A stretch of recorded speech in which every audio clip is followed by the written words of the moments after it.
Hello students, मैं ऋषभ गुप्ता आपके सामने टिनियोस से आज मैं आप लोगों के लिए लेके आया हूं क्लास 11th से एक टॉपिक परमुटेशन एंड कॉम्बिनेशन। आज हम लोग परमुटेशन एंड कॉम्बिनेशन को अच्छे से समझेंगे। कहने के लिए ये बहुत डिफिकल्ट टॉपिक है, बट हम इसके सॉल्यूशंस को 1 से 2 लाइन में करना सीख लेंगे। मैं आपको बता दूं, ये टॉपिक इतना इंपॉर्टेंट है कि अच्छे competitive exams like IIT JEE और इसके साथ जो SSC या अदर कॉम्पिटिटिव एग्जाम्स हैं उसके अंदर भी इसका काफी यूज होता है। तो इस टॉपिक को करना बहुत जरूरी है। आइए अब स्टार्ट करते हैं परमुटेशन एंड कॉम्बिनेशन को।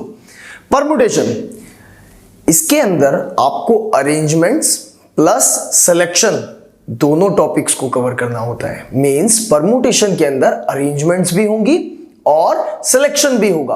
आपको किसी पर्टिकुलर क्वेश्चन से पहले सिलेक्शन करना होगा, उसके बाद उसकी अरेंजमेंट्स करेंगे।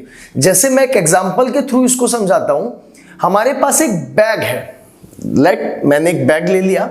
इस बैग में मैं कुछ बॉल्स डाल देता हूं, 10 बॉल्स जिन पर काउंटिंग लिखी है 1 पहली बॉल पर, दूसरी बॉल पर 2, एज ऑन सारी बॉल्स पर 10 तक काउंटिंग लिखी है। हमने रैंडमली इसके अंदर से कोई 3 बॉल्स निकाली। मैंने पहली बॉल निकाली, फिर दूसरी बॉल और फिर तीसरी बॉल। मैंने इन तीनों बॉल्स को देखा, इस पर 2, इस पर 3 एंड इस पर 5 शो हो रहा था। अब मुझे इसको क्या करना पड़ेगा? अरेंज करना पड़ेगा। मैंने देखा 2, 5, 3 तीनों बॉल्स, तो अरेंजमेंट अब हम कैसे लगाएंगे? पहली अरेंजमेंट 2, 5, 3, दूसरी 2, 3, 5, तीसरी 3, 5, 2, 3, 2, 5 और एंड में 5, 3, 2 एंड 5, 2, 3। आपने देखा किस तरीके से हमने पहले बैग में से बॉल को सेलेक्ट किया और उसके बाद बॉल्स को अरेंज किया। दैट्स कॉल्ड परमुटेशन, जिसमें हमें अरेंजमेंट प्लस सिलेक्शन दोनों करना होता है। इसके बाद अब हम लोग बढ़ते हैं कॉम्बिनेशन की तरफ।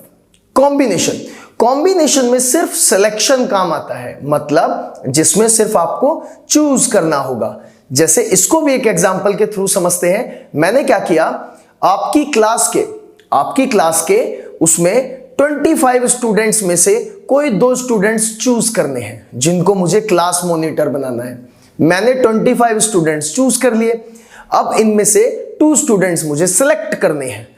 2 स्टूडेंट्स सेलेक्ट करने हैं। मैंने 25 में से कोई भी 2 बच्चे मैंने निकाल लिए। 25 में से जब ये 2 स्टूडेंट्स मैंने सेलेक्ट किया, आपने देखा यहां पर क्या मुझे इनको अरेंज करना पड़ा कि एक को आगे एक को पीछे, या एक को पीछे एक को आगे? नहीं, यहां केवल और केवल सिलेक्शन काम में आया, which is called only combination.